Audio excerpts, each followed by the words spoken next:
En este video vamos a hablar sobre la recolección de datos o recolección de información. Pues cuando hablamos de investigación cuantitativa, estamos hablando de datos, mientras hablamos de lo cualitativo, estamos hablando de información. Eso es importante que entendamos.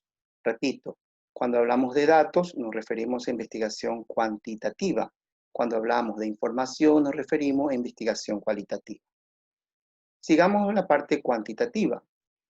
Lo primero que hay que hacer es buscar un instrumento que sirva para colectar la información que queremos conocer de acuerdo a nuestro proyecto. Yo siempre sugiero de que se utilicen instrumentos ya validados, que hayan sido utilizados por alguna institución importante o por algún investigador, y de preferencia que estén publicados sus trabajos. De manera que podemos referirnos que tal autor aplicó un instrumento y ese instrumento sirve para las condiciones de Ecuador. Para poder decir eso, debemos de haber hecho una pertinencia y una factibilidad. Esto es un análisis que consiste en lo siguiente. Tenemos que ver si ese instrumento es aplicado como para la edad que necesitamos, si es que tiene su factibilidad, es decir, que es posible aplicarlo en las condiciones de este país en este momento, si es que los costos son factibles de cubrirlos, ¿sí? Entonces, en ese sentido es que hacemos un primer examen de pertinencia y factibilidad. Esto se puede encontrar en otro video más detallado. Bueno, cuando tomamos este instrumento hacemos ajustes menores, cosas que ver con el idioma, porque a veces son hechos en México, en España, en Argentina, y necesitamos ajustarlo a las expresiones que se hablen en Ecuador, de manera que la persona que participa o que es encuestada lo entiende bien cada una de las preguntas. Recuérdense que cuando se aplica siempre debe hacerse un consentimiento informado de la fuente. Una vez que hemos decidido que no tenemos un instrumento, tenemos que crearlo o quizás tenemos que hacer ajustes muy relevantes, muy importantes al instrumento base. Cuando eso ocurre, tenemos que acudir a varios exámenes. El primero de ellos puede ser una revisión de expertos.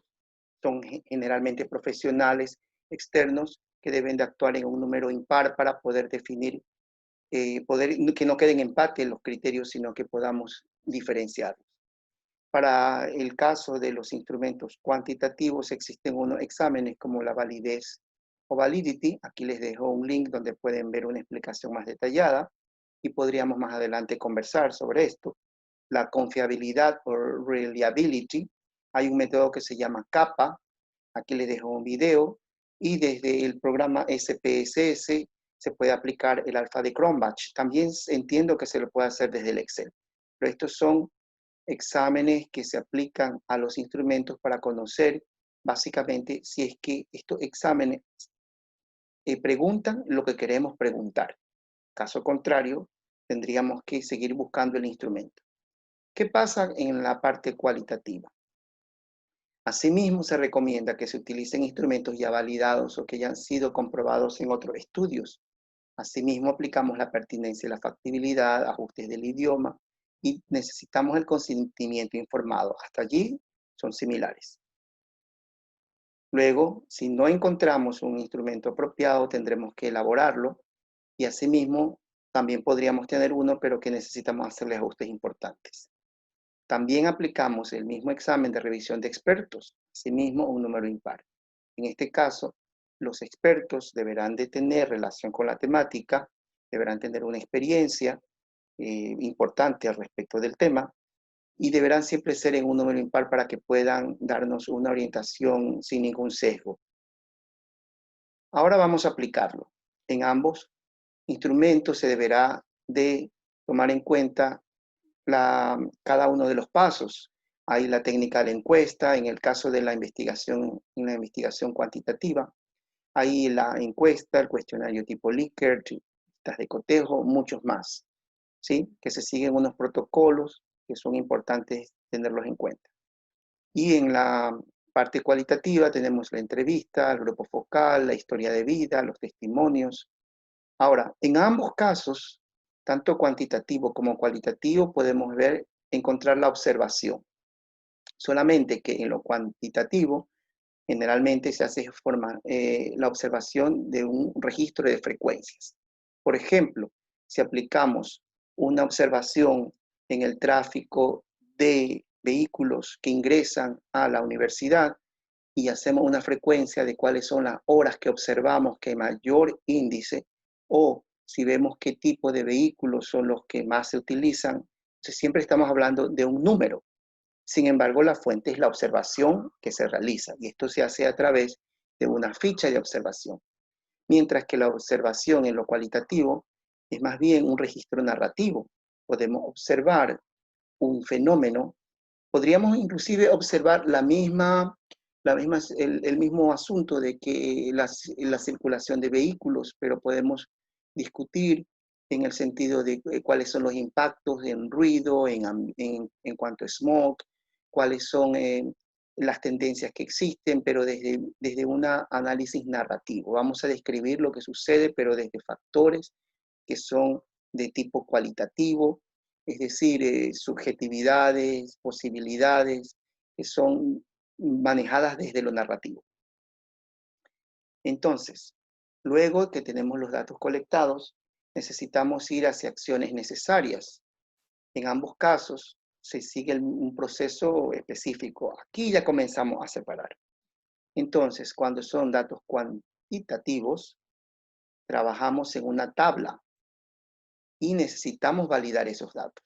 Mientras que en el cualitativo transcribimos el texto, si llevamos la investigación cualitativa tradicional, hemos hecho una entrevista, por ejemplo, la hemos grabado, la hemos filmado o quizás no ha sido posible, hemos tomado datos. Entonces necesitamos transcribir los puntos principales de la encuesta, de la entrevista. En el caso de los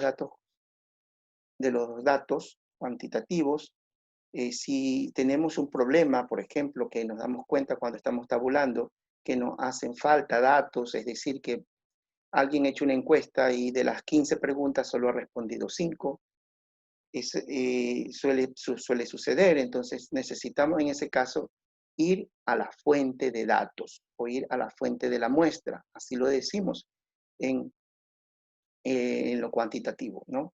Entonces, hay problemas que pueden ocurrir, quizás nos hemos dado cuenta de que sea información un poco falsa, que necesitamos validarla, necesitamos superar situaciones que nos estamos dando cuenta que parecen en nuestra información, por ejemplo, nos han llenado con dibujos, una encuesta, alguien ha puesto algunos insultos o se ha hecho el gracioso, ¿sí? Entonces tenemos que validar, tenemos que ver si esa encuesta en concreto, con esas sorpresas que nos ha traído, porque encima muchas veces son anónimas, entonces hay personas que no las toman en serio.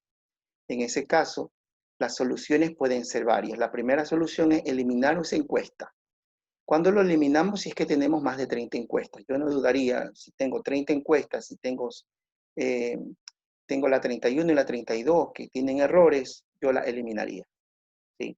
La solución segunda es cuando resulta que no tenemos tanta encuesta, tenemos menos de 30 encuestas y cada encuesta es valiosa, ha sido difícil conseguirla. En ese sentido vamos al rescate, ¿sí? Buscamos a la fuente del dato, es decir, la persona que nos colaboró y le volvemos a preguntar. Eso sí es que tenemos el contacto, pero si no tenemos el contacto, tendríamos que decidir eliminar ese dato, que es digamos que de esa encuesta de las 15 preguntas, pero que solo ha respondido 10, pues tomamos las 10 preguntas con todo el proceso y las otras 5 pues las eliminamos, pero no perdemos toda la encuesta, solamente los ítems o las preguntas que no tenemos una respuesta clara, esas no las consideramos, ¿sí? Bueno, hay un truco que se llama cocinar un dato, que yo debo de explicarlo, no es que lo recomiende, pero debo explicarlo de que existe, ¿no? Resulta que a veces las personas necesitan por urgencia o por algún otro motivo completar la información y le hace falta esa valiosa aporte de alguien que se olvidó de llenar la encuesta. Entonces lo que suelen hacer es hacer un promedio entre la gente que ha respondido, imaginemos de esas 30 encuestas, la mayoría ha opinado por la opción 1, entonces lo que hacemos es asignamos la opción 1 a esa encuesta que no tenía respuesta, de manera que no modifica al resultado final. Pero, repito, eso es cocinar un dato. Hay gente muy estricta que habla de inventar un dato, ¿no? Entonces hay que tener mucho cuidado con eso. Yo solamente no lo recomiendo, lo que digo es que eso existe. ¿Qué pasa en cambio con la parte cualitativa al respecto del, de la información colectada, ¿no? ¿Qué pasa si tenemos problemas?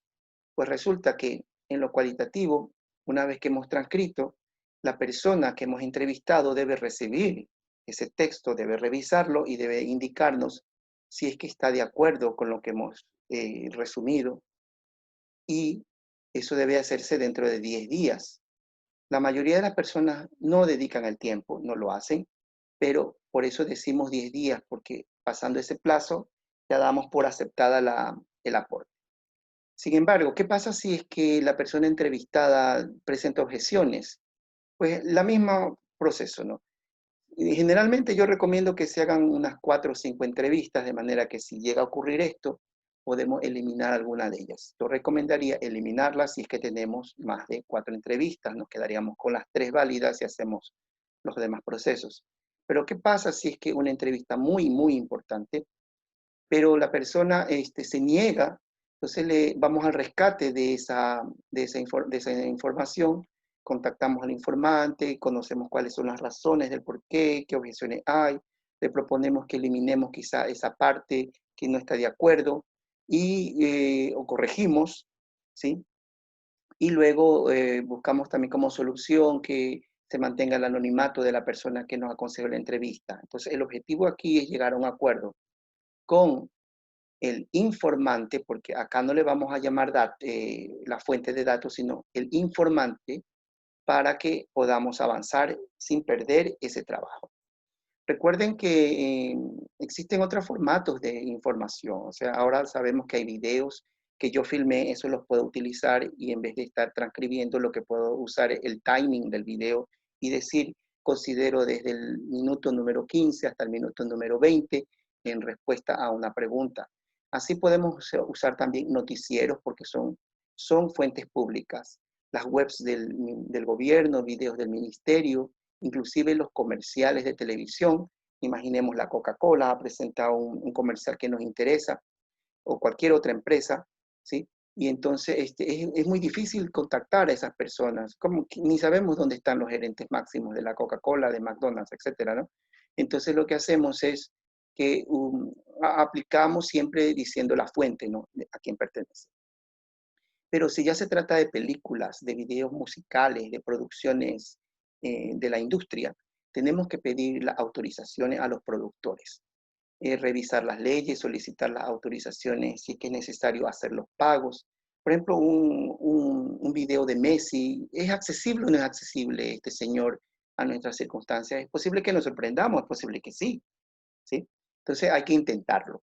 Luego, ¿qué pasa cuando son monumentos o que son murales o son obras públicas? El autor está vivo y es accesible, debemos tratar de localizarlo, convencerle que nos dé una entrevista, si es necesario pagar los derechos, que no, generalmente no son mucho, un valor muy alto, es una contribución generalmente, ¿sí? Pero si se trata de un video musical, ¿sí? Y vamos a usar porciones de esa canción, tenemos que pedir y pagar a veces los derechos de uso. Si hay fotografías, consultar al fotógrafo, asimismo entrevistarlo, documentos. Si hay documentos, en cambio, de un museo que ya los autores están muertos o que pertenecen a hechos históricos, allí lo que hacemos es que solicitamos la autorización a la institución, al museo, que nos permita fotografiarlo y siempre citando de dónde viene. Si vamos a hacer un estudio literario, pues debemos de seguir los procedimientos del análisis literario y las formas de citar. Hasta aquí llego con la preparación de la información. Para poder hacerlo, en el próximo capítulo hablaremos sobre el análisis de datos.